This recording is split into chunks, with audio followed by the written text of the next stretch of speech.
Pacing helps, huh? Huh, just been thinking about Josephine saying what she did to our family, what she did to Carter.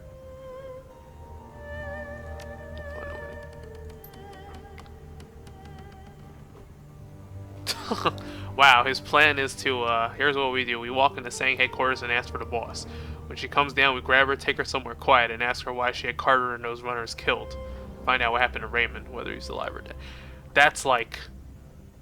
Yeah, that's not gonna work, dude. You're gonna go into a company and ask to see their CEO, and then kidnap them.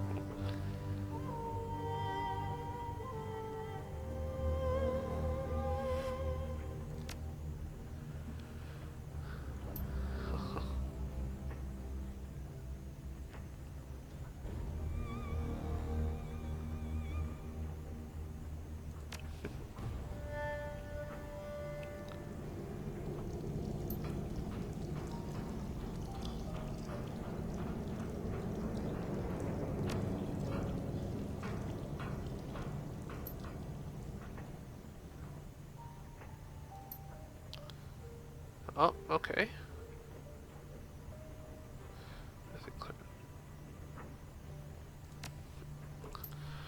Alright, conversation over. Let's,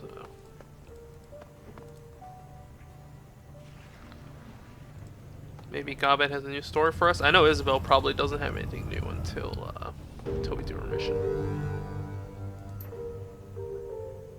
Oh, here we go. I'm all ears. Fixers are important. You can't go to a Johnson yourself and get a job. I mean, you can, but you shouldn't. It's a bad job. I mean, it's a bad idea all around. Because Auntie Chang and people like her serve a purpose. You get a job from her and you can trust she's vetted the client. That's important. It protects the whole team. Remember to listen to one of us.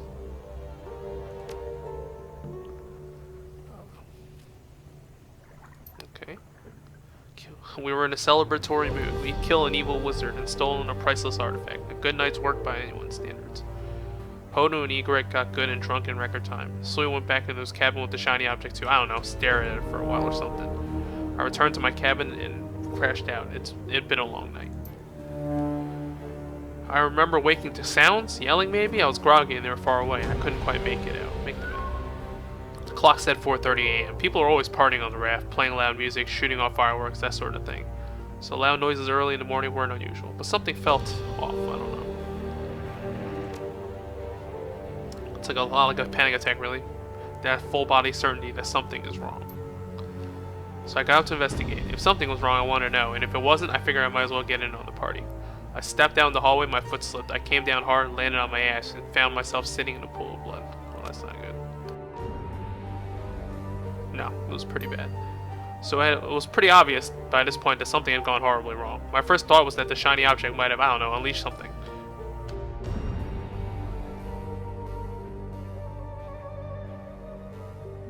After what I saw it doing in the warehouse, I wouldn't have been surprised. Shook it off pretty quick though. I knew what this was. Our client was playing us. He'd hired us to steal the thing, and rather than paying us for a job, he sent another team to take it away. So what'd you do? I got up and beeline for Malvina's cabin. She was the closest thing the sinking ship had to a leader and the strongest rash shaman on the raft.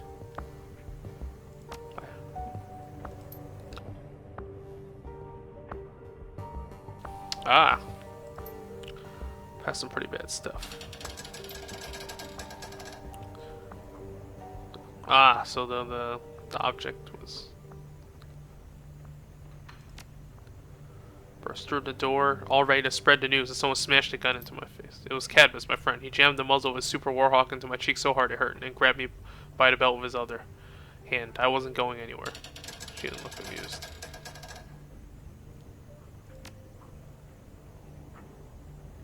Turned out there was no client. Sui had lied to us, and by helping us steal the shiny object, I'd only given him what he needed to foment a mutiny. Oh, so Sui was behind. And as it turns out, betrayal hurts, Seattle. Malvina felt it, and I felt it too.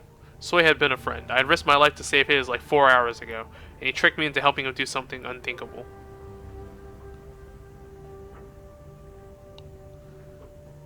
Why do you think he did all that? I don't know. Maybe he'd gone toxic. Maybe he got ambitious and wanted to be the king of our little aquatic hill. He didn't discuss it with me first or anything. I'd be willing to bet something had gone rotten in Soy long before we ever met. He was pretty damn good at hiding it. Could have been possessed. I don't know why he did it. Frankly, I don't care. The only thing that's important here is that he did. Yeah, we're getting to that, but I wanted to, believe me. As it was, I did just about the only thing I could think of to extricate myself from the predicament. I fast-talked my way out of it. I opened up by doubling down on my loyalty to Malvina, Cadmus, and the status quo in the sinking ship. Well, that name, a bit funny now. Swearing my undying friendship, you know the drill. I did a good job of it, but it looked a little iffy. Iffy with a Warhawk is bad, so I volunteered to prove myself by stealing the shiny object back from Sui. I know, right? Not my style at all. But then again, I didn't really have a choice. I'd inadvertently helped to arm the bastard who was tearing our friends and neighbors apart. I don't think I could have cleared my name without taking his weapon away again. It was a hell of a night. I don't want to get into too many of the gory details. Friends died. Hell. Friends killed each other. It was brother against brother. All that jazz. And Soy's indiscriminate use of the shiny object led a lot of things into this world that shouldn't have been. So did she get it back? Yes, it wasn't easy. How'd you manage that? Lies and misdirection. Trickery. Rat helped. Some of the things that Soy let loose actually came in handy. He summoned so many of them that he couldn't hope to control them all, and that gave me an opening to use them to my advantage. I managed to trick my way past Soy's supporters and the astral menagerie that he summoned. It wasn't easy, but I did it. Then I stole the shiny object, and all was right with the world. And yeah, I'm intentionally glossing over the details. I had to do some things I'm not proud of, and people died because of it. But I got the damn thing, and I got it back to Malvina. What happened? Long story short, Malvina put the shiny object to better use than Soy ever did. She took to the thing like she'd grown up using it. We still lost dozens of people, but Soy's side lost more. Cadmus was critically wounded, but he pulled through. After the skirmish, Malvina held an assembly. She told everyone there'd be new rules for life on the raft. Anyone who refused to follow them could leave. And if you broke them, you were done. The rules of the sea and all that. After the pronouncement, she turned on the surviving mutineers. Hanu was one of them. He'd been in on Soy's plan the whole time. She didn't kill them, but she did exile them from the sinking ship. And for people in their economic bracket, that was as good as a one-way trip to the walled city. I'd be willing to bet that they're all dead by now. In the wake of Malvina's ultimatum, 5 survivors left the sinking ship. I was one of them. Why did she leave? I had to go. We may have washed the blood off the decks, but the energy of the sinking ship had changed. It wasn't the carefree haven that I loved anymore. And as sensible as Malvina's rules were, I wasn't up to living under them. We parted on good but sad terms, and you'd expect we drifted apart over the years. It's funny. I hadn't even thought of Malvina or the sinking ship in years. Not until I decided to teach you your previous lesson, and it all came flooding back in. That's the story. It's finished. But I want to circle back on the lesson I gave you up front because it's important. We need Auntie Cheng to bring us work. That's obvious. We also need her to keep us honest, to be sure that we on the team are playing straight with one another. Auntie Cheng's reputation rides on the legitimacy of the jobs she brings us. And that, more than anything, is why we need her. If we didn't have Auntie Cheng or someone like her, we'd eventually tear ourselves apart. It happened on the sinking ship, it could happen again at Haoi. So anyways, that's the lesson. If you got follow-up questions, go ahead and ask them. So what she ended up doing with the shiny object? Well, first she used it to get rid of the things that Sui had let loose. Then she put it away for safekeeping. It's probably still there on the sinking ship. It's constant some shrine or another, held under lock and key. Yeah, I agreed. I didn't like it either. But then she'd already proved she could handle the thing, and it did help her put down Sui's mutiny. Plus, she's a shaman. We deal with dangerous magic beyond mortal ken on a daily basis. It's not that weird for us. Like I said, I'd prefer it if she had ditched the thing, but in the end, it wasn't my choice to make. From what little I've heard, she's still in power over there, so I guess it worked out okay. Oh, okay. Thoughts about that last run?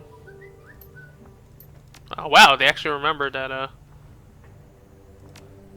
that they didn't take you on the next run. Okay. All right, let's go get. I already did all the. I think I already did all the computer stuff, right? Checking boxes. Nope. No unread messages. Postpaid data for sale.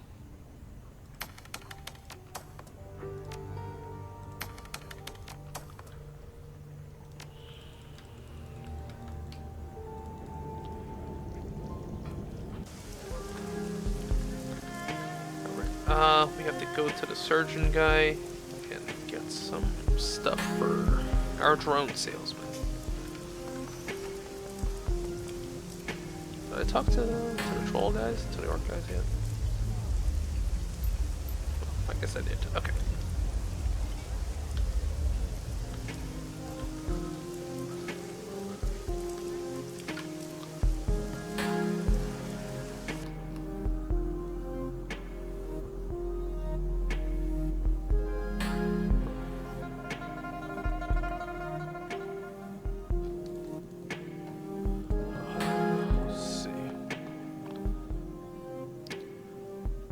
He's been having nightmares. Ketamine. That stuff is heart tranquilizer. What the hell made him think of that?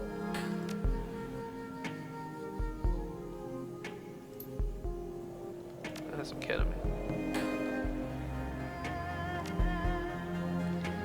Reliable Matthew's medicine. What are these things? Oh, okay. Wow, he actually cares about confidentiality and the Hippocratic Oath? Here, bro, you're not even a real doctor.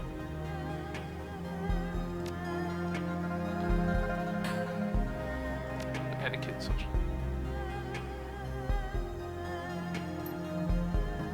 Oh. Okay. Essence. What exactly is essence? Well, I'm not sure. It's life force, sort of. Essence is like the ability of the spirit to recognize and stay connected to the body. Augmenting the body reduces our essence. When our essence is exhausted, the spirit quits the body and we die. There's this popular idea that essence is disrupted when we attach non-human things to our nervous system, but that's only kind of true. If you install a data jack or a bionic arm, that's definitely a lot of neural interface. However, if you get bone lacing or dermal armor, those don't have much neural interface, right? But there's still murder on your essence. The body still recognizes them as alien and invasive. So, there's something more to essence than just the neural interface. There are all sorts of weird theories about essence as biospiritual integrity and stuff. I tried to read some of the medical papers, but it was like trying to drive a go-kart around a blackberry thicket. Hell if I know what it is. Is there a way to restore essence? Nope, but there's a ton of research going into it, like hundreds of millions in new yen a year.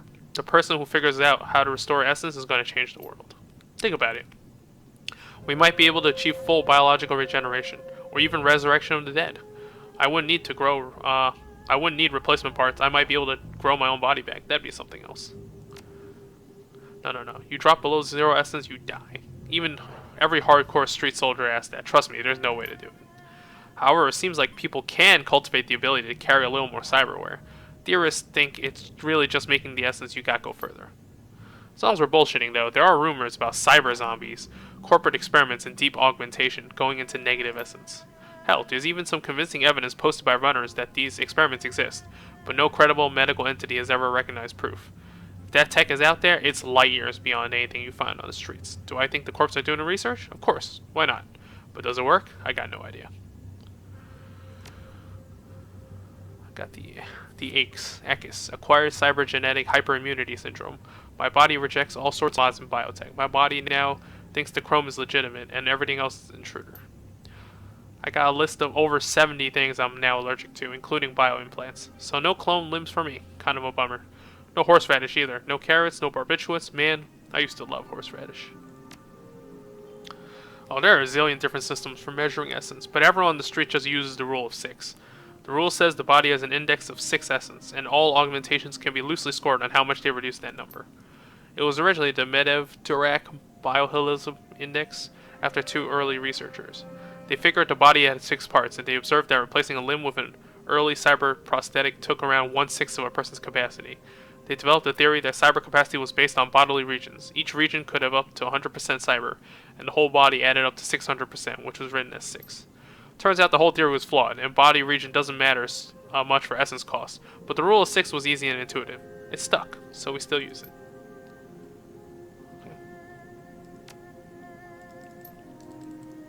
Oh, hold up. Do I have enough money? Maybe get some more installation.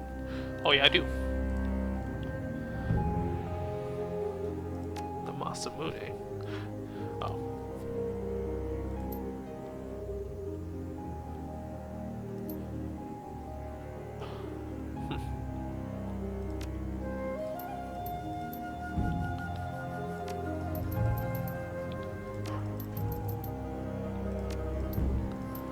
Yeah, he just gives a whole bunch of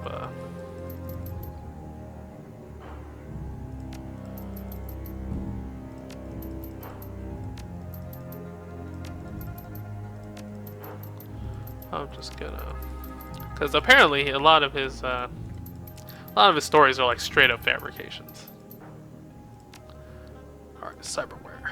Let's see how much essence do I have left actually. I have 2.5 left. I don't really care about strength, but the arm thing looks pretty useful. Yeah, this thing costs 3.25. Oh, plus 2 armor, plus 1 body. Oh, but you need Cyberware Affinity 3.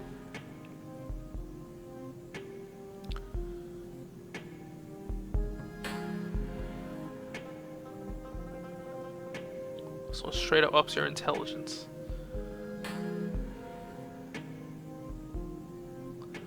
Oh, my body is already implanted with it.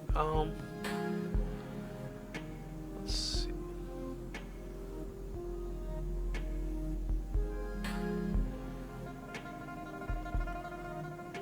Tailored pheromones. Okay. That's what? That's... Where do you put that?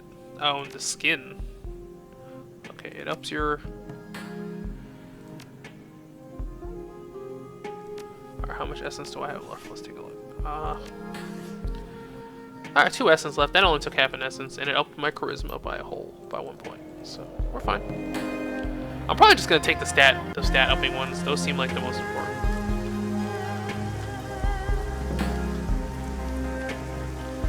Let's go back to Reliable Matthew and then off to the next mission. I need a better weapon soon. I've been bothering... Like, you get very little money in this game, and weapons cost a lot. Damn. Yes, I did.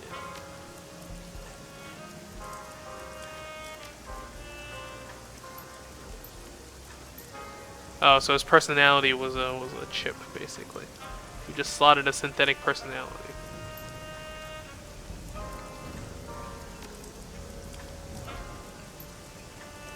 Oh, poor Matthew. Okay, so it's like, instead of antidepressants, you just you matrix in a whole different personality into you. That's so a bit drastic. But I mean, I guess if you're not a good salesman, might be a viable solution. Let's save, and then we're off to... Oh, no, we can't. Okay. That's fine.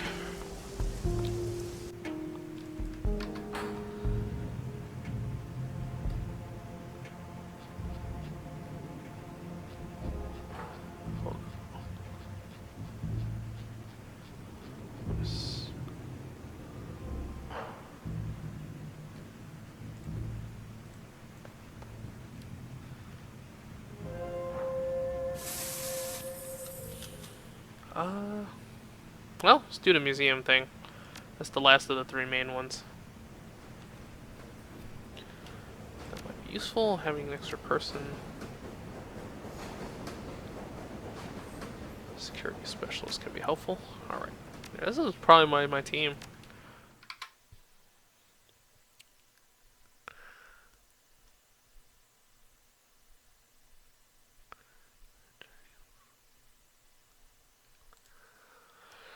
Okay, this job is a golden opportunity in more ways than one. A raid of the in-development museum, the Emperor's Tomb. What's their retrieve? 2 tomes. Probably magical, ancient, priceless. Won't be a smish.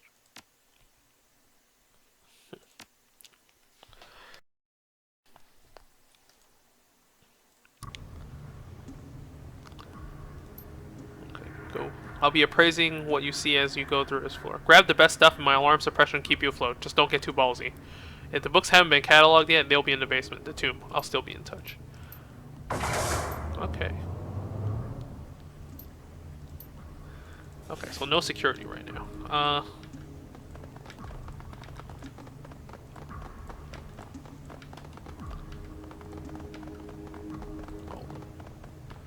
Oh, so okay, you can look at this.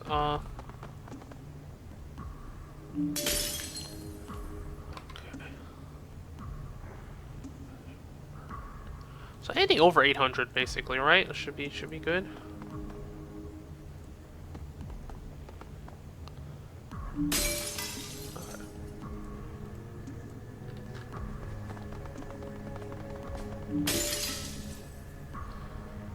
Authentic Raptor skull.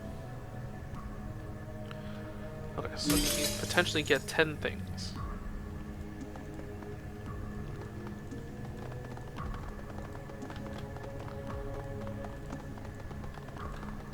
Oh, there's a locked door too.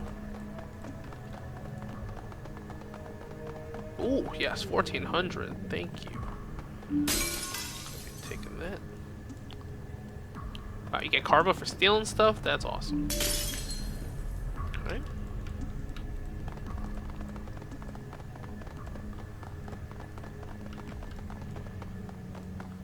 Oh, no, we're not going downstairs yet.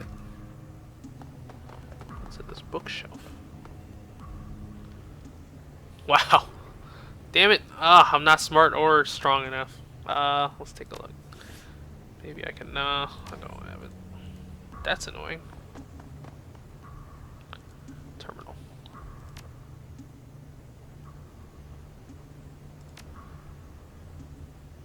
Wow, Isabel, you're so useful.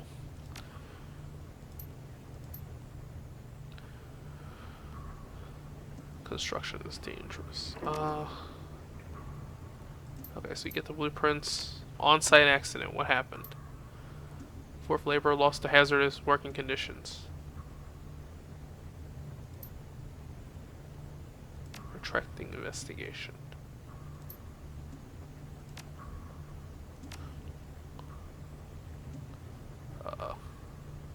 Oh, restricted access. So uses a password.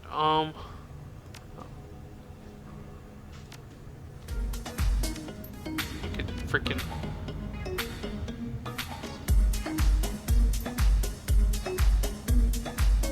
Wow. Well, that's not great. Alright, good. We don't want anything, people to know we're here. Probably shouldn't, okay, office room controls. Turn to room menu. Remote building controls. Okay. So we gotta find this password. Damn it, I'm not strong or... Could the password be 1888?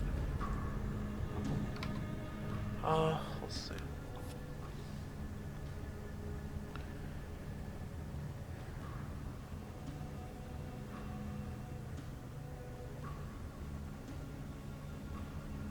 Teddy's. Okay, I'm gonna Google this painting. 1888 is in our real world. It's based on a poem. The painting is based on a poem of a famous poet, Tennyson.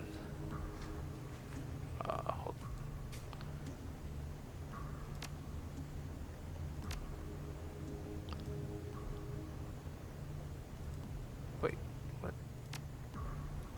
Oh, you actually have to type it in. You could have found out yourself, but you, okay. Yeah, it's based on a painting. It's not 1888. What is this?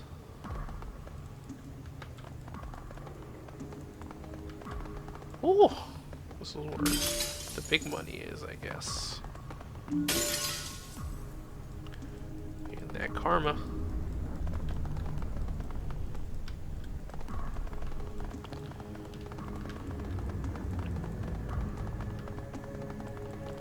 Alright, let's see what's over here first. What's in this door?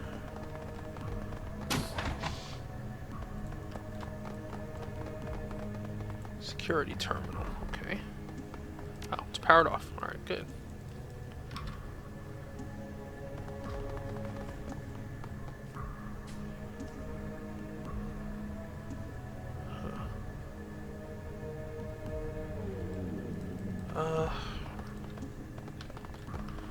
Guess I don't have to. That's fine. I have over the 10,000 thing. I don't have to go too crazy now. What is this? Do not enter. Well, guess what we're gonna have to do.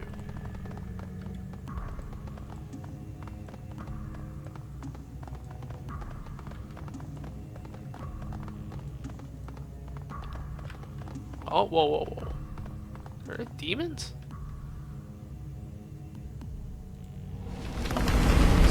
Spirits.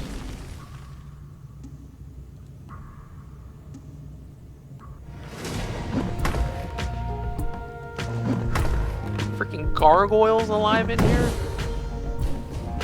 That's so weird. Some weird gas stuff here too.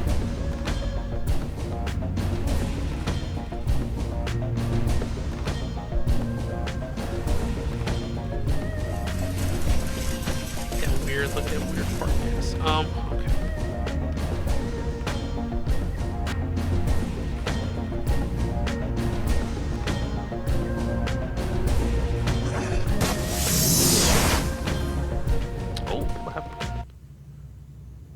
Just cancel out my... You drag him to the underworld? What the hell just happened?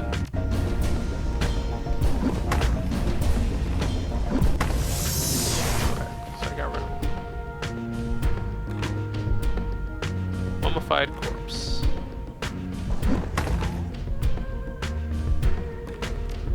Alright, can I get my... control. Crochet. How do I get him to... There you go. Go,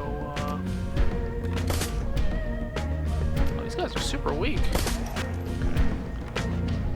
Who's still alive? Oh, there's that mummified corpse over there.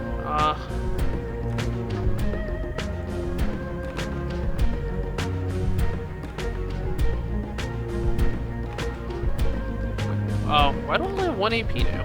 It's so weird.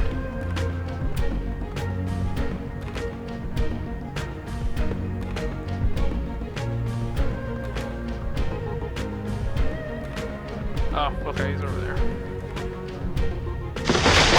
Whoa! More gargoyles.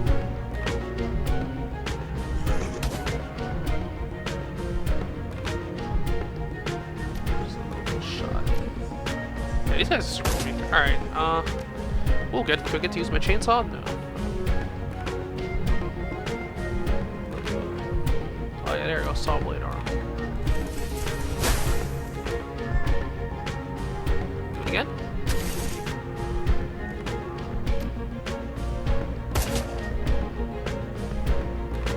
Wait, why does freaking... Why does my main character only have 1 AP now?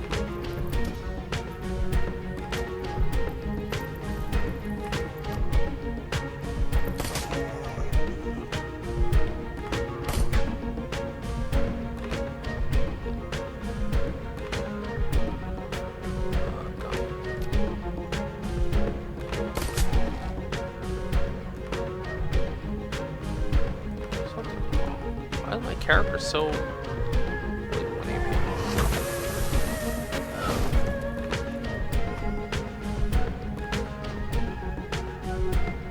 Oh damn, it's just more coming. Alright. Yeah, there's a lot of you guys. Okay.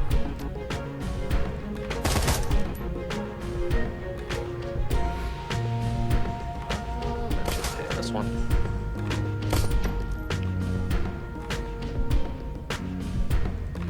What can I do? I can increase his accuracy, I can repair, I can overclock, I will...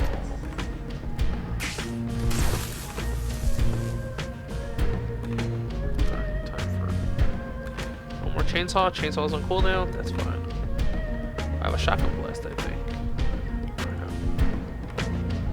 Smack.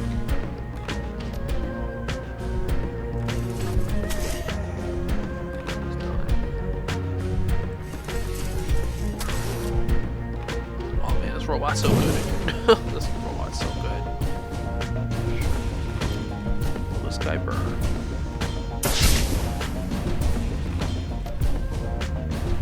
Mercy kill. Huh, we're good. Alright, let's see what's over here. Oh, there's one book.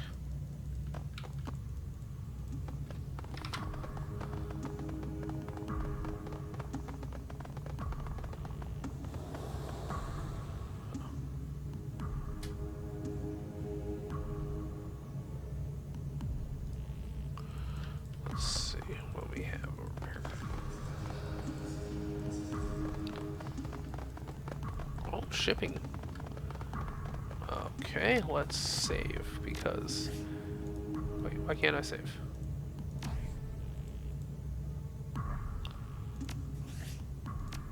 Oh, there you go. I was like, whew! I didn't want to go through all that fight over again. Check it.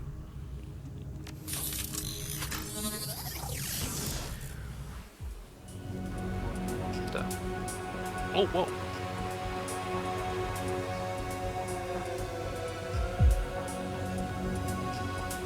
Oh no! Damn it. Oh, things actually pretty strong.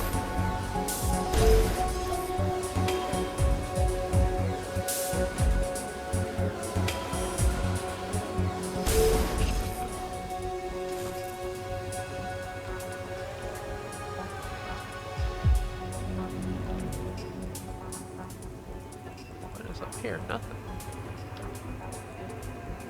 Oh, it looks on the outer edges. Okay. How do I... Oh, okay. Let's go here.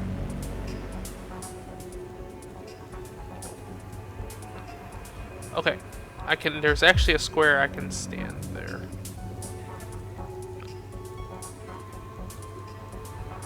Oh, no. Whew! Oh, wow. Tone the edge right there. Wait. Oh, gotta go in there. Oh, shoot. Are you serious?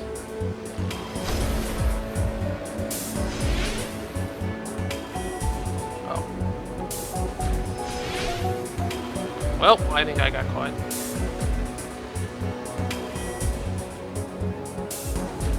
Oh, close to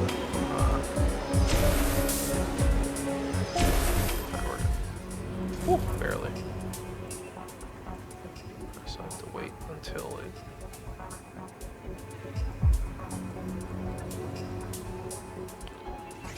Oh no, there's more.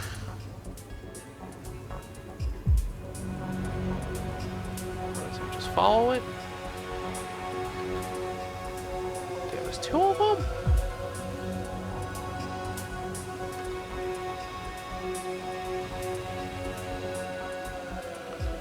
I'm gonna go over to Trace regardless, so... I'll play some Simon Says, guys. Sorry, you have to watch this. 7-9-1-7.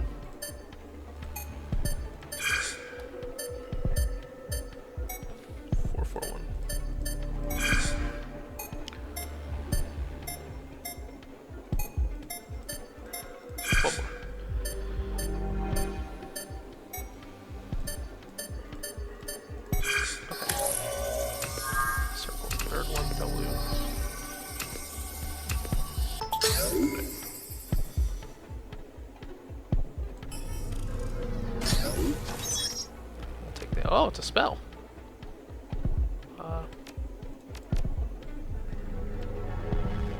Yes. Oh, okay.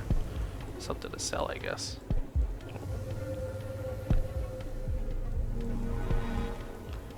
Oh shit. Ooh. Dodge that bullet.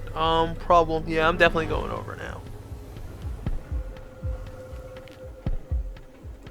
Oh no, it only causes 20 on failure. Okay.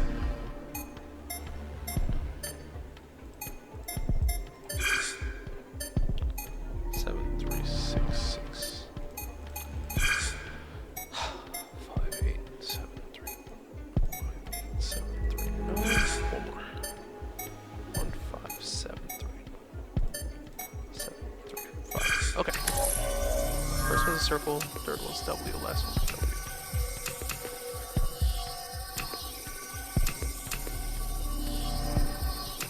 This one. Yeah, 50 seconds is more than enough time, dude. You could probably write it down with it. Alright, we got shipping data. Is that it? Is that all this is for?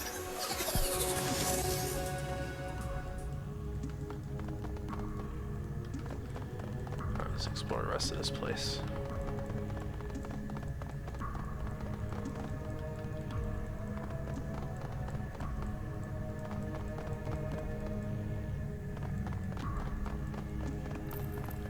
There's a second book here somewhere, I think. There it is.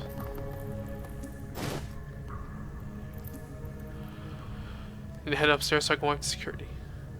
Did you know those creatures were here? Happy accident.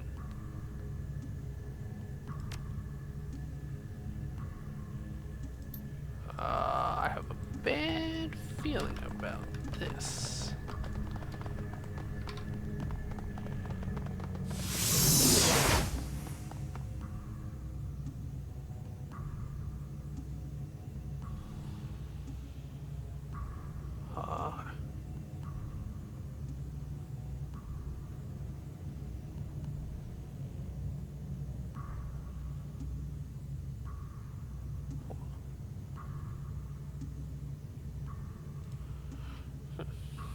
Cadaverous husk materializes in front of you.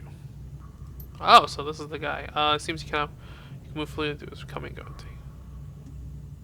Who are you?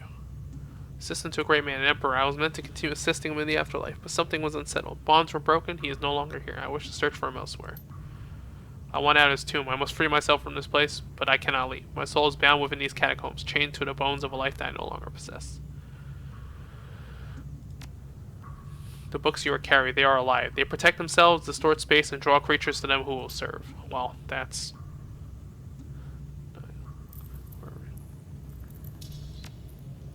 You can. Take this talisman and place it among the other artifacts you have removed. Once you have moved it beyond the binding threshold of this excavation, I will be free. What's in it for me? Oh. Well, I do enjoy what's right. I'll give you a token. Well, sure. Give him a hand. I like how this is treated as totally normal. You just like, oh, I'm gonna help a ghost escape the place that seals it. Let's go. And nobody cares where these books are going.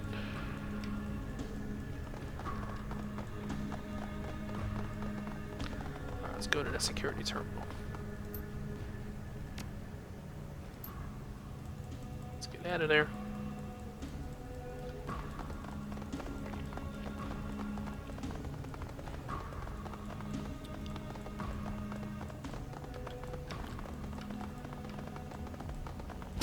Oh. Oh no. Wait, what? Shit. I guess I should send a drone in. So there's no spirits for me to summon this time. Is there a place we can get good cover? No. Just have to wait for them to come in, I guess.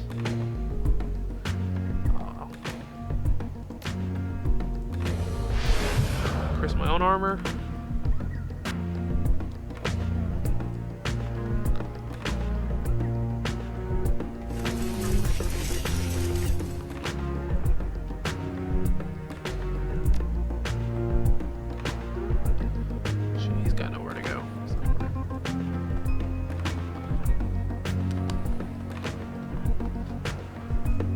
Oh, we're just gonna start a firefight here. Alright.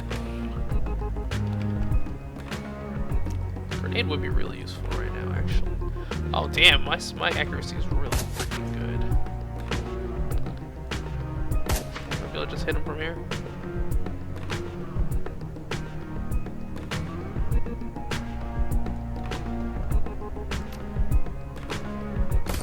Well, ammo doesn't cost me anything, so I guess we're fine.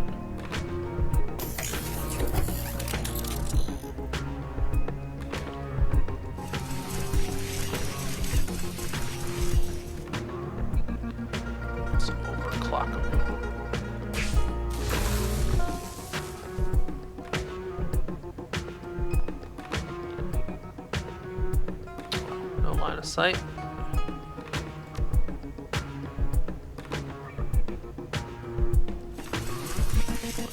I should have line of sight, right? I can't. Oh, I guess line of sight's blocked. Alright.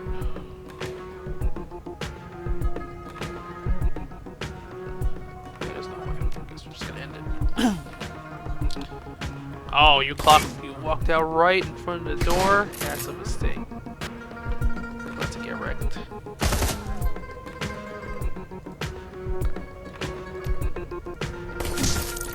Wow, just got crit.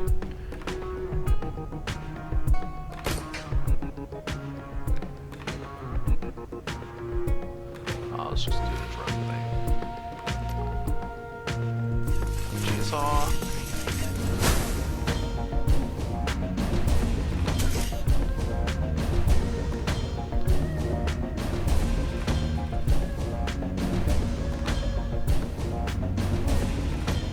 I can't even reach him. Alright, never mind.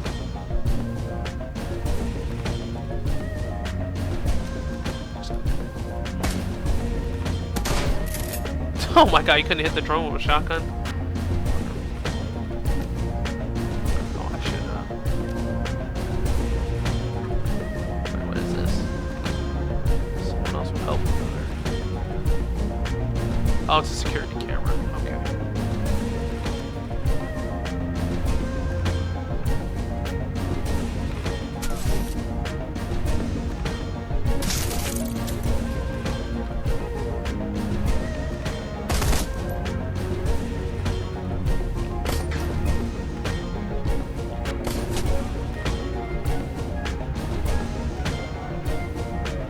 No, I'm just gonna end. The drone can take care of it.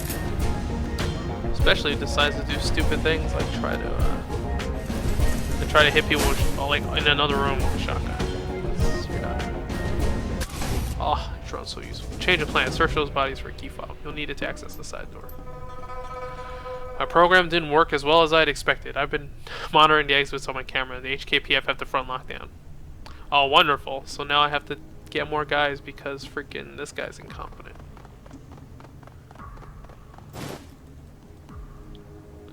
Yo, I see those people over there.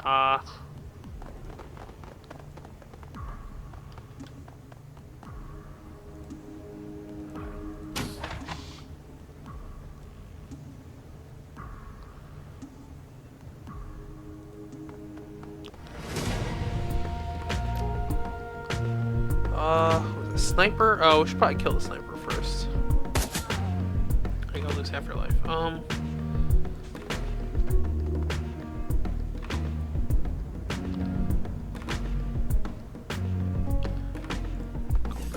Cover. Duncan is a bit of a problem. Well, we're pretty susceptible to grenades too. Ah, oh, there's a sniper. Shotgun dude. Pistol. It's time for.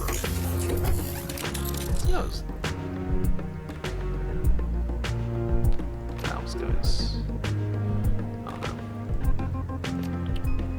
Him? Oh, I can't. Chainsaw.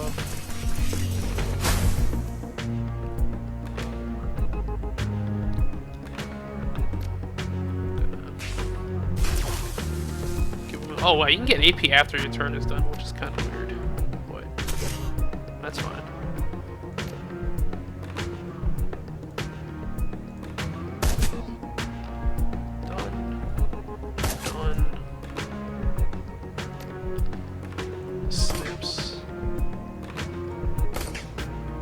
Oh, I can force him out of cover with this. Well, it's a bit late now, but...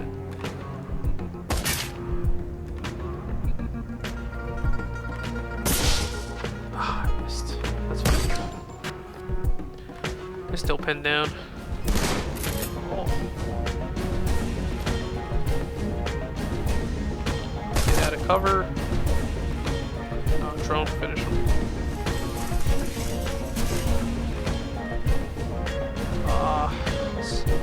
Let's get you out of cover.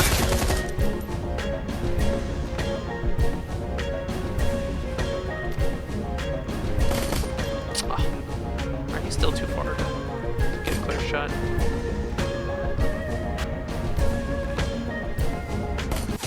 Oh, never mind. That was shot in a million, Rector. You're pretty good. And we're done. Yes, that was a pretty short mission. I assumed that was one of the earlier ones I was supposed to do, because that was like super easy.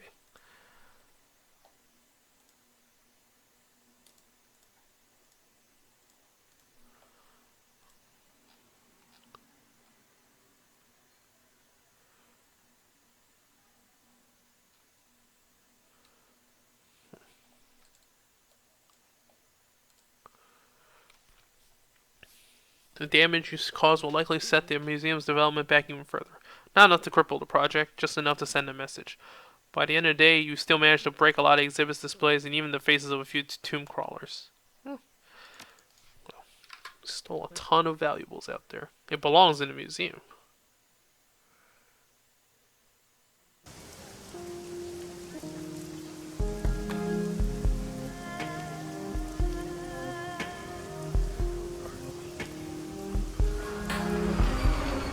Oh, man, karma gained. 12 karma, nice.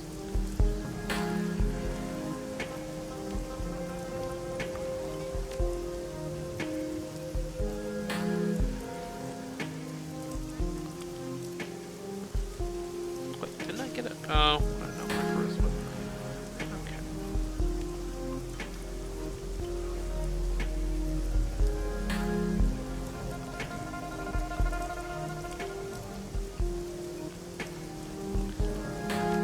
Shot my body a bit just to up. Oh, additional essence is pretty good.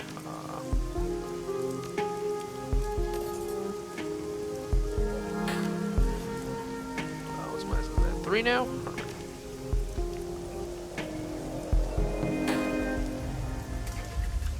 See if any new developments. Oh, you got some sailor tats. He really romanticizes his,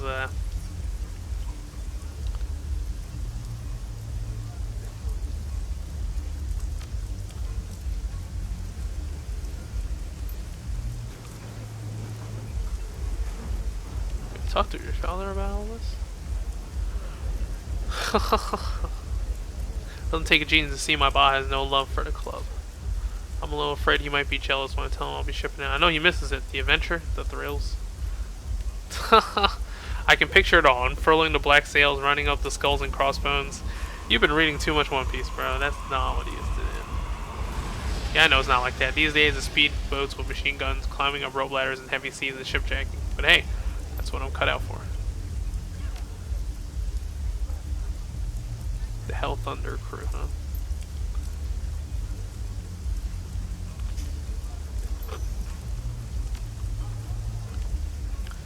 Yeah, he's... reality is not always, what you expect. Try this again. Everything alright, Henry? Have been sleeping very well? Almost bad dream.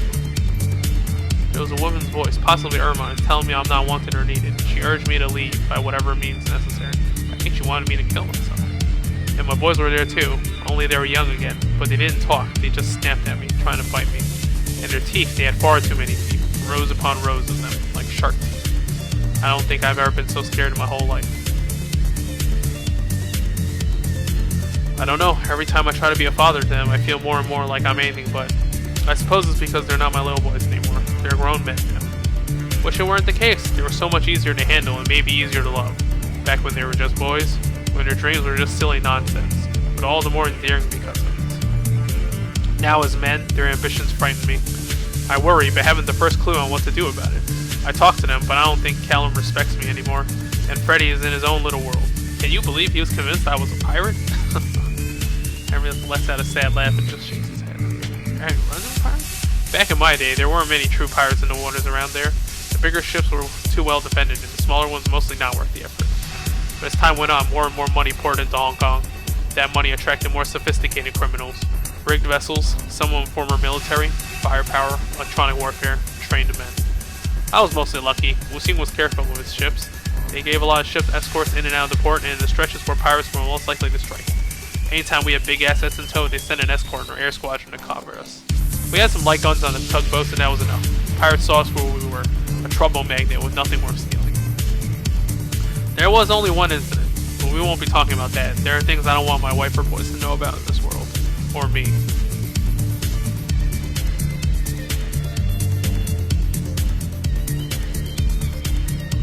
Control. You don't look so. Might be easier if you just hit me, but she fights with words, infusing them with guilt, fear, and deceit. She gets in your head. No wonder having such twisted dreams. Messed up dreams. I'll I'm lying on a long dining table like you'd find in a rich man's home. Real wood, polished, and set with all the finery. But there I am, right in the middle of it, like the main course. I hear whispers all around me, women's voices. Then one of them approaches and I see it's my mother. She doesn't even look me in the eye. She just sees me like an object, some kind of thing, and then she cuts into me. I don't feel any pain. I suppose I'm dead. But I scream anyway. I scream because the look on her face when she starts to eat the hunk of meat she carves off. Her teeth. Her teeth are terrifying. Then another woman approaches, and it's my mother. They all are. They all start to devour me, bit by bit, until there's nothing left. Asking that is like asking for my life story. But the short version is my parents have been actively working against me since I was old enough to think for myself. But this time it's gone beyond discouragement. It's a new low. No other word for it but sabotage. Whoever my would-be patron is, he works for Bible. Same court my mom used to work for. I'm not sure why she quit, but it must have been an ugly break for her to be acting this way. To think she'd be so spiteful that she'd deny her own son a future because of it. Always thought she just wanted me home, working as a wage slave in her own house. Turns out the bitch just can't stand the thought of me succeeding where she failed. Well, maybe that.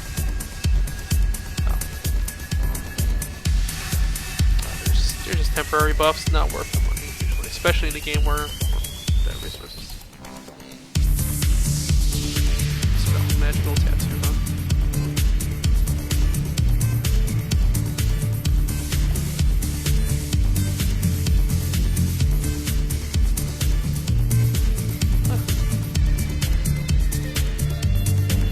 Graphic power output of magical energy.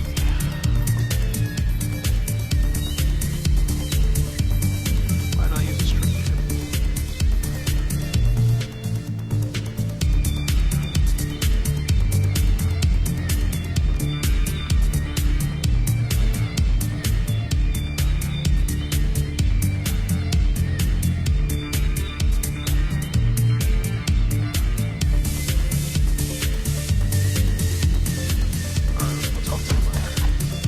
See if she has any nightmares.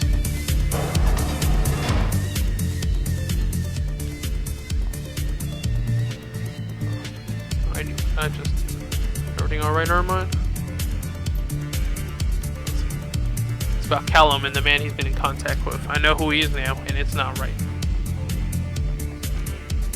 Someone I once worked with by who was superior. He was a powerful man then, and that was over 20 years ago. He has grown even more powerful since, I have no doubt. If he isn't running the Hong Kong branch by now, it won't be long before he is. If that is what he wants. And this is a man who gets what he wants.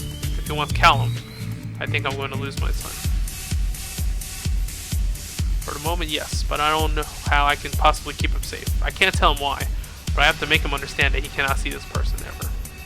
But the closer I try to hold on to him, the quicker my boy seems to slip away. I fear I am driving him straight into the arms of this man. Whatever happens after, it would be my fault. Oh, actually, I do kind of need the gear. Sorry, lady. Let's take a look. Is there a way to sell? I'll sell items. There you go.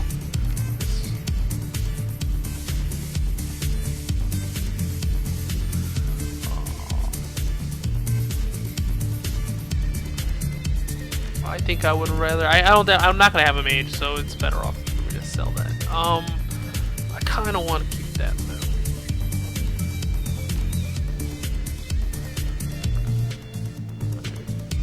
See if there's a better rifle.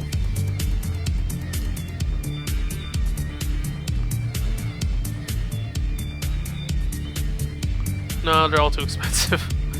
Well, that's fine. Well, actually, no. I should have gone and get my payment first, I guess. Does he have? Oh, Frederick doesn't seem to have any bad dreams.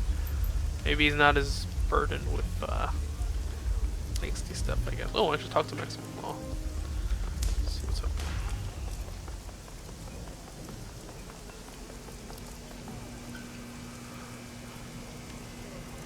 Good. Nope, nothing new. Alright. Oh, there people got upgrades too. Let's go. Poison Fog. Of course. Well, I already have augment weapon mini launcher. Take that. Lethal force.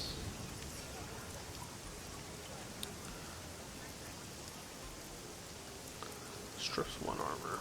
Oh, that grenade seems really good.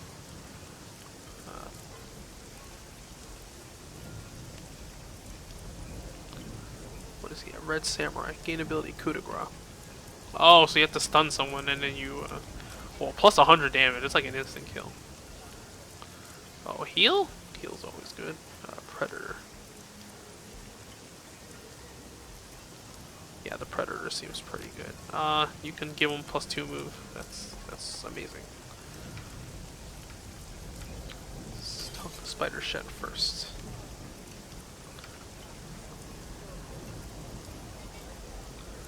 Or if he's any people without like tormented past don't seem to.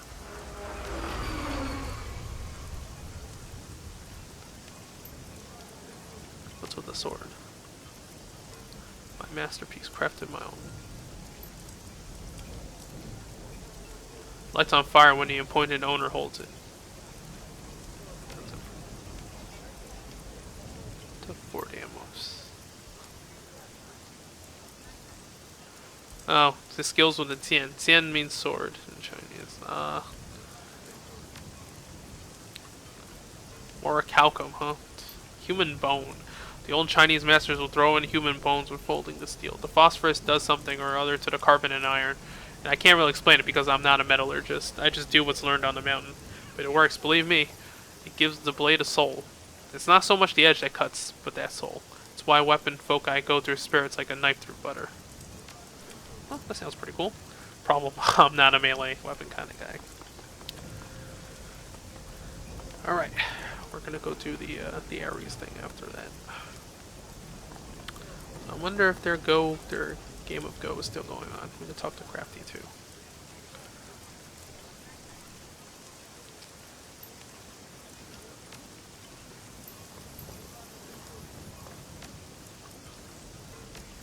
Oh, it's the same one. Okay. Let's go to Crafty.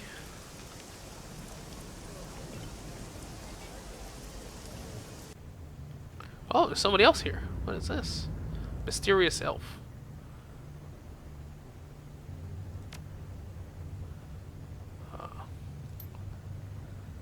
Up all. Rather up every night reading.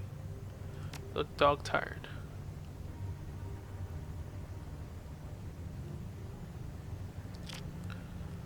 Dug myself too deep to back out now.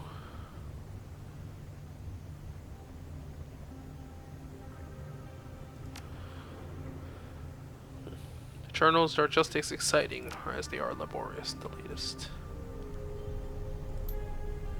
Give me the highlights.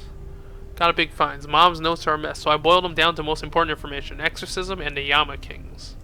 Tell me about the exorcism. On one of Mom's trips to the walled city, she decided to check out an archway, an old crumbling relic that residents believed to be haunted. Mom wasn't sure about the hauntings, but upon entering the area, she immediately felt it was a place of concentrated ki. Fairly prominent landmark.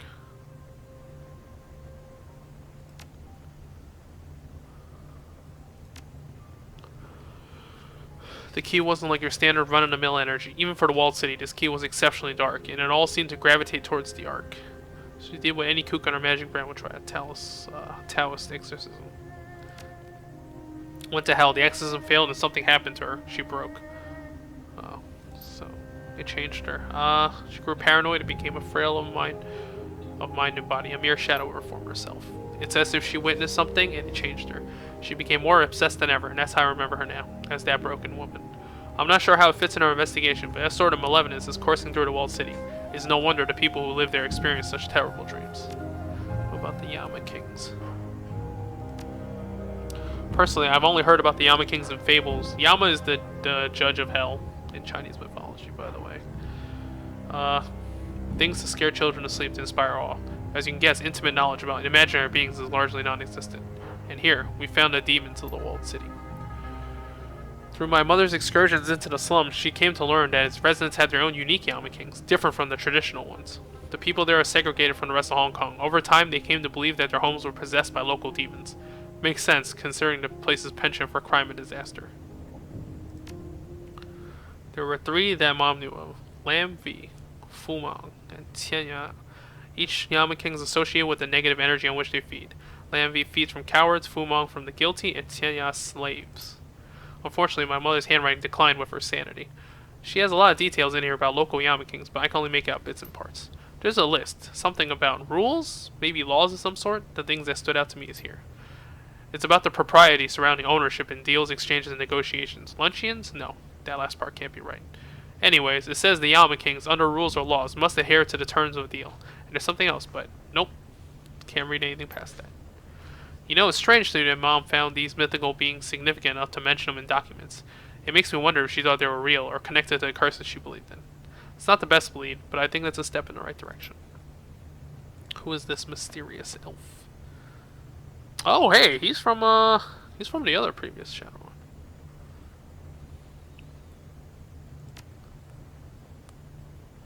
Okay. Half Dream.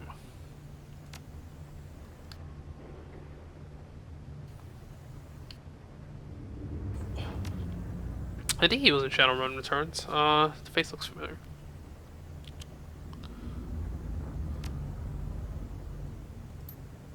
The misery and hopelessness of those within is overwhelming, and I would prefer not to venture too near such a well of negativity. But those emotions have colored and warped astral presence in a unique fashion, one I felt was worth studying, albeit from afar. Such a waste of human potential. Cyber surgery, huh? Birds of some.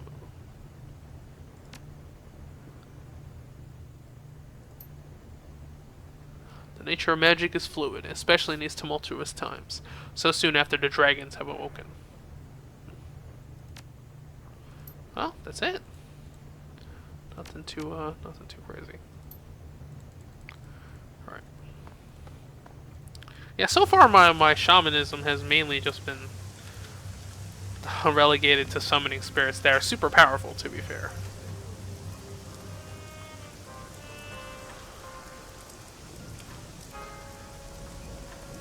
Reliable Matthew. Alright. Anything new?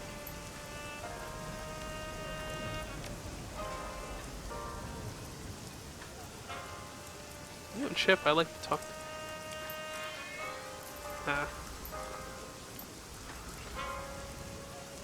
Those BTLs aren't good for you, man. I know what people think. Some people like Ambrose don't look down on me, but everyone else, I want them to leave me alone.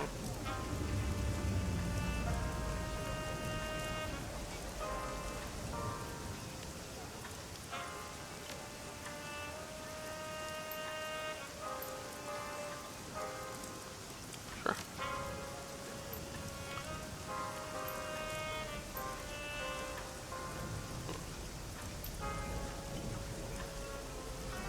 This other poor guy in a slowly sinking gasoline-ridden drone lot, called a merchant of poverty by his neighbors, alone with his drones, the moldy smell of his trailer.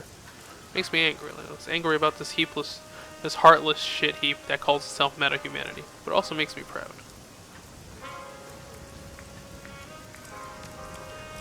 I'm proud because I'm more than the sum of my parts. Whatever aimless tweaker my feelings come from, they merge with a guy who never had a chance, and they alleviate his pain. I'll live a life of honor. Like a knife elephant. Yosya? Oh, that means wandering, Yosya means wandering knight, I guess, would be the English equivalent. Like the swordsman, yeah. I fight for humanity. Thanks for reaching out to Matthew. Don't you worry, I'm watching out for him. As long as there's chips, I won't get tired. I'll never leave.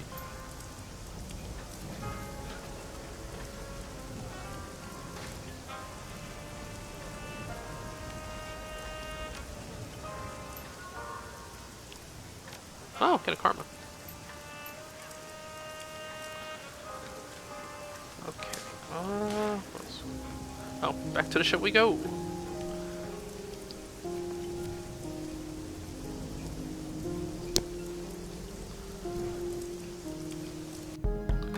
Oh, what is this? Someone get a crew meeting? Josephine saying, alright. Found something alright. In 2011, Sang Mechanical Services was a D-level corp floundering on the shallow end of the Hong Kong corporate pool. That's when Josephine Shui married into the family. Josephine thought big. She conceived of a massive project that would catapult TMS into the big time. Something she called the Prosperity Project. Oh, prosperity. There's that key word. What is the Prosperity Project? Once upon a time in the 1900s, the walled city was a densely populated slum. Something like 30,000 people crammed into 6.5 acres. Wait, I heard this story before. It's a shithole. Hell on earth, yada yada yada. That's today's walled city, the second walled city. The first walled city started life over 100 years ago and lasted through both world wars and almost through to the Awakening. It was torn down in 1994 when the government had finally had enough.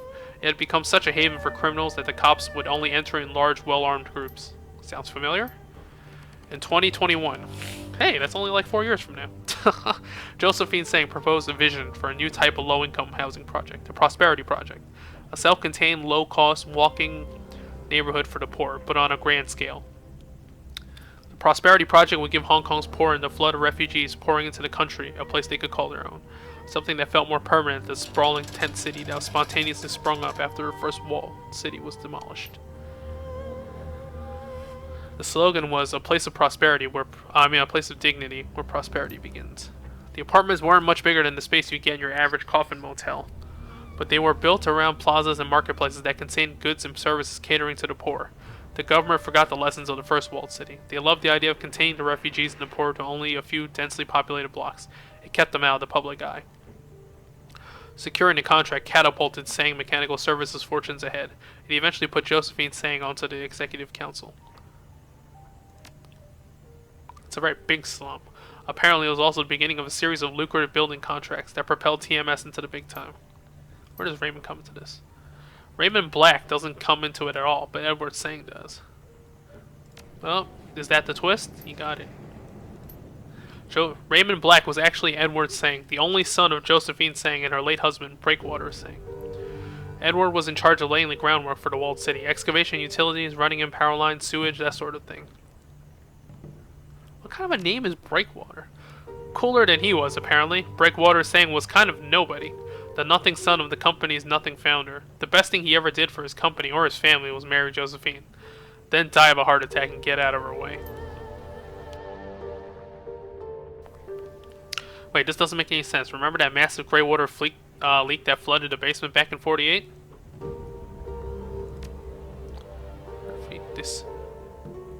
You mean her feet? They swelled to like 3 times their normal size. Thanks for bringing back that memory. But think about that. Did Raymond have any idea how to fix it? No. Ray didn't know the first thing about sewer lines. He hired a small army of plumbers. Probably paid them double what the job was worth to fix the thing. And it still took almost 2 months to get the leak under control. I don't think Raymond had anything to do with the utilities in the walled city. So if this man was not in charge of the utilities for a project, what was he doing down there? I don't know. But Edward Sang disappeared from the public eye shortly after Prosperity was completed, around 2031. That's about the time he moved to Seattle, around 7 years before he found this. But what happened in the walled city?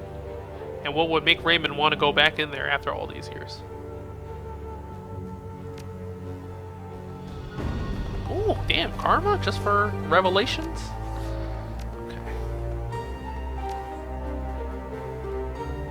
Oh, leg.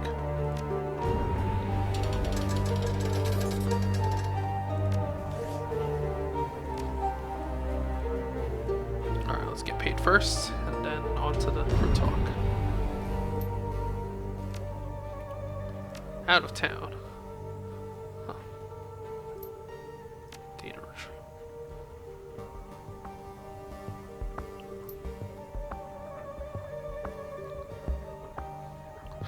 Unfortunately for Wright, he's got a conscience, stupid man. Luckily for us, he's willing to pay to have his conscience assuaged. Wright's project was apparently quite horrible. Experiments on living children, total disregard for biomedical ethics or safety. And when Wright raised concerns, he was taken off the project. He's decided to step outside the bounds of the law and expose their wrongdoing to the world. The snag, you see, is that his wife and child live in Seoul. Not quite the heart of Eastern Tiger's power, but quite close enough. He's afraid if he releases the information himself, they'll be taken prisoner and used as leverage. The idiot should have thought of that before, but it's not our problem. The samples and data are currently on an Eastern Tiger cargo ship, the MV Naochi, sailing near Hong Kong, on their way to Seoul. The storm slowed the ship down, so you don't have to go right away, but don't take too long.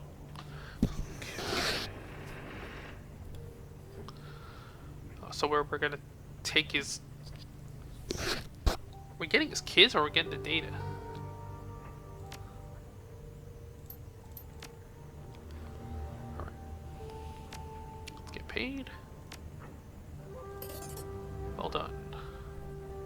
1900. That's decent.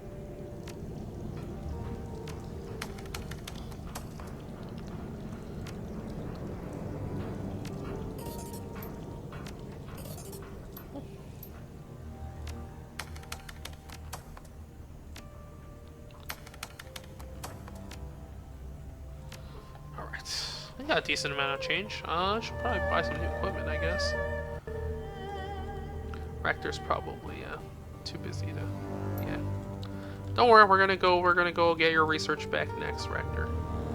It's on my to-do list. Oh, there's a new one, statuette. Bodhi Vista. It's a statue of Jizo, the protector of children. He's also the guardian of travelers. Yeah, there's Jizo statues all over Yakuza 5. Statues of him are placed along every road in Japan. His name outside of Japan is Kisidi Garba? I have no interest in having children. I did at one point, but no longer. I've kept the statue not because of my love of Jizo's role, but of his temple in Kyoto. It's one of my few refuges from the world when I lived in the city. Jizo-in is a tiny place. It is fairly close to the much larger and better known sister temple, Saihoji, on the western edge of Kyoto. Unlike Saihoji, however, Jizo-in is almost unknown. To get there, you have to walk through twisting residential streets past the deep green grove of bamboo. If you do not know what you're looking for, you will never find it. Most people assume the road it is on is simply a dead end. I recall walking there in a light rain. I could smell the ginkgo and maple leaves in the slight breeze. I would go there and simply sit and let myself be. Whenever I felt the stress of school was too much for me. Inside there are several small shrines, but the main attraction is the moss garden. You enter a very old meditation room from a small gate, you take off your shoes, you sit at the edge of the garden, and feel the world outside slip from your mind like water to receive. Just you, the breeze, the trees, and the moss. That garden was a microcosm of my world, stripped bare of any confusion or bustle. Huh. I thought so. I never saw more than 2 other people in the temple, no matter what time of year. It seemed at the time to be my own private sanctuary. Paper fan. The fan is from Sensoji Temple in Asakusa, one of the districts of Neo-Tokyo. The image is one of the less famous works by Ando Hiroshige, a woodblock printer from before the Meiji Restoration. I purchased the fan while on leave from my military training. It reminds me of how open life felt when I was younger. How the future seemed to stretch out, full of possibility. And also because I like the painting. Yeah, look, man. People spend their whole lives chasing that feeling.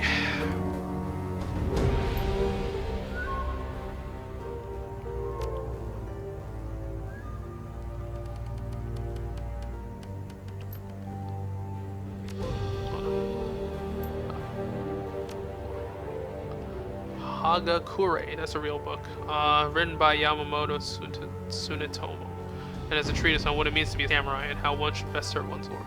Required reading for a red samurai, unsurprisingly. Your living whole memory. The author has a central thesis. When there is a question of life or death, always choose death. Throw oneself into the fray with no resignations and act on instinct alone. My current state of affairs speaks the truth of this more robustly than any lesson in the dojo. What's the rest of the book about? It's partly a manual for proper behavior towards one's lord, partly a rumination on the mindset required to be victorious in combat, and partly a collection of stories. Tsunetomo believed that to truly embody the virtues of a samurai, adherents should be mindful of their path at all times. Never stop training. Always question how one's actions reflect on their lord. Above all, be prepared to do your duty instinctively at any time, no matter what the cost. Sounds like a dangerous path to walk. I am certain that it is, but what choice do I have? Without a cure for my condition, all that I am able to do is embrace the reality of what I have become. It does not seem like much of a choice at all to me.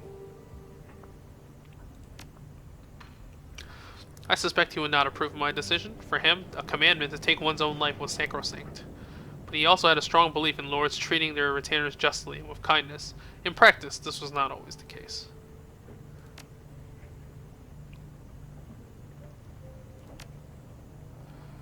I've given you my word. I intend to keep it. Do not be concerned. I simply have not spoken to my family in a long time.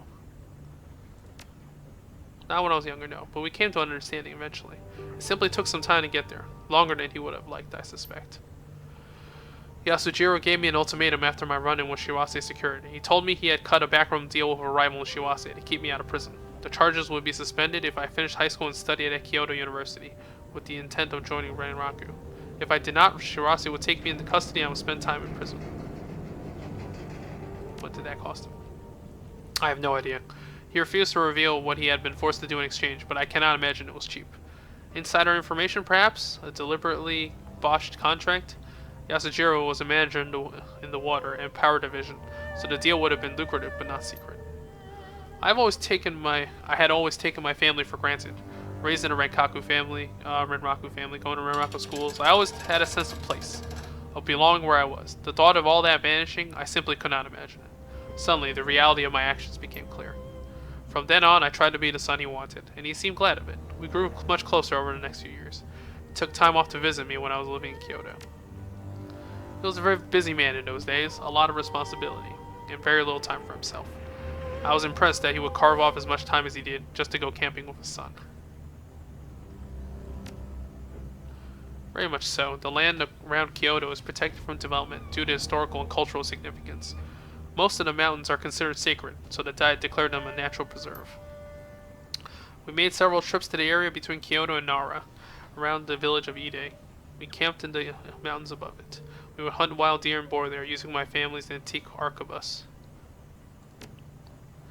It was a choice of expediency. It is nearly impossible for a private citizen to own a firearm in Japan, which is why you may so often read of Yakuza attacks involving sword and cleavers. Yeah, that's still true today. I think generally only cops have firearms in Japan. As the Tanegashima that my family owns is from the 18th century, it is exempt from ordinary regulations. Perhaps ironically, hunting with my father is how I learned to prepare raw meat. Strange to think that such affairs served as training for my current state of affairs. Soak the meat in brined water, simmer it at a low heat for several hours, let it cool, and repeat on the process over several days. It cannot get too hot or I am unable to eat it. This process brings out the collagen in the meat. When it is done, I spice it with ginger and sansho pepper. Again, not too much. Mundane food is anathema to me.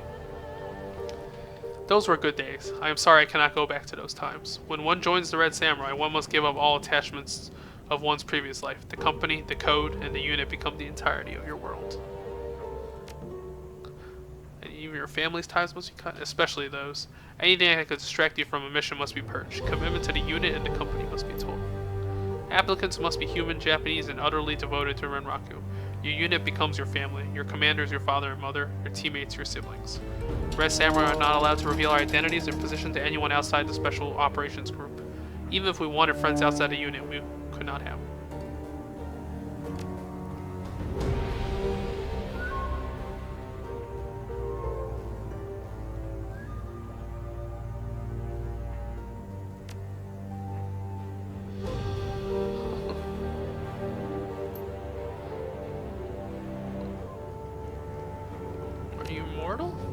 I have no idea. I do not believe there have been any organized study of ghoul longevity.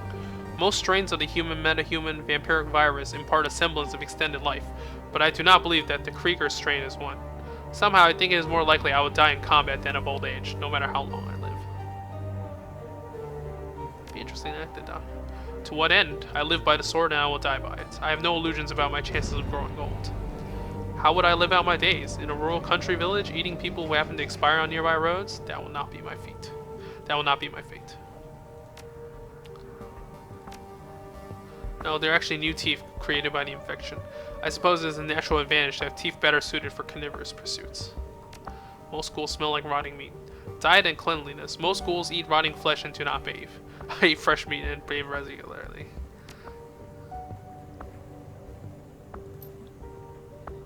Taken in isolation of societal concerns, humans are no more or less edible than most mammals. The flesh can be of poor or high quality depending on all the factors you would expect: diet, lifestyle, etc., etc. Huh.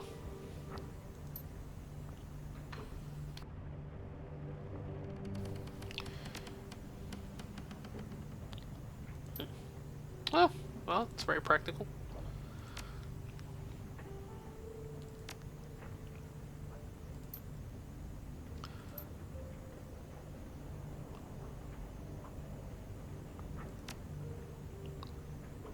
Power is a heady thing, especially for a youth who has few superiors to answer to.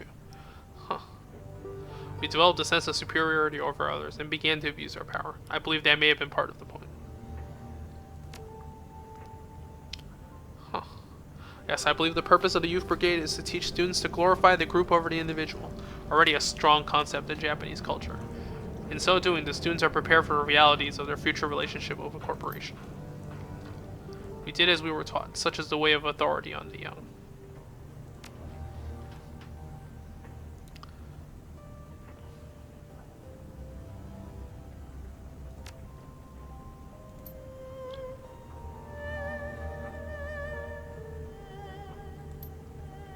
Pay was good. He accepted, but he did not truly understand what I was signing up for. As I told you before, they forced you to give up everything except the company and unit. That was made clear to me, but I did not truly understand it.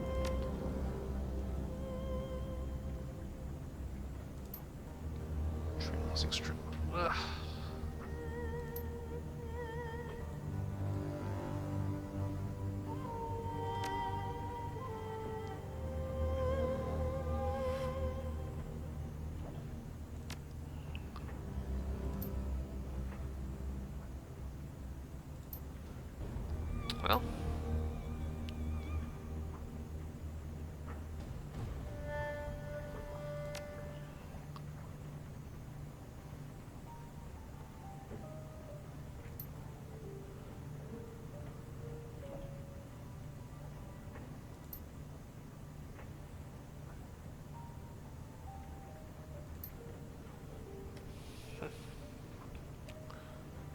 Well, our mage's name was Sasaki. She had been trained as a Miko, an apprentice priestess, when her magic began to manifest.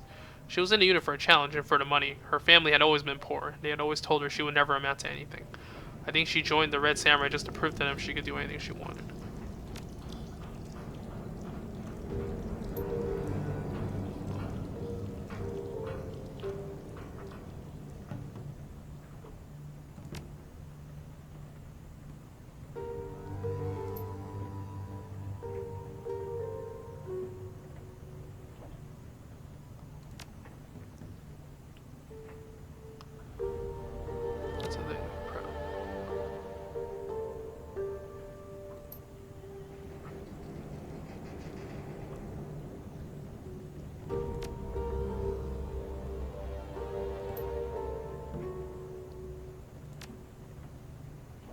Okay, boom.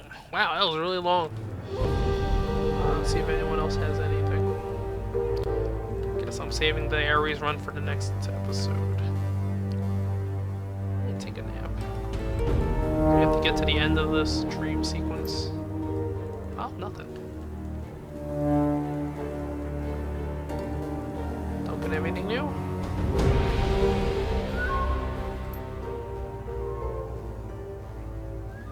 Oh, got a reference. Lived with him for 16 years, and we never knew the man.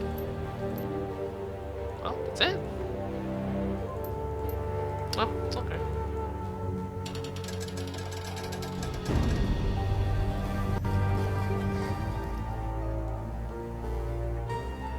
See if Goblin has any new wisdom? Alright.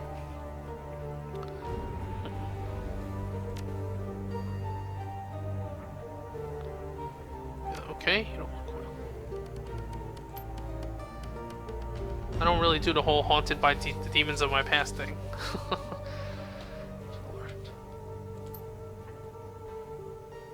I'm worried about Cad and Mal, which is weird, because why would I be? I mean, I haven't even spoken to them in years. Hell, if anything, they should be worried about me. I'm the one who gets shot at for a living.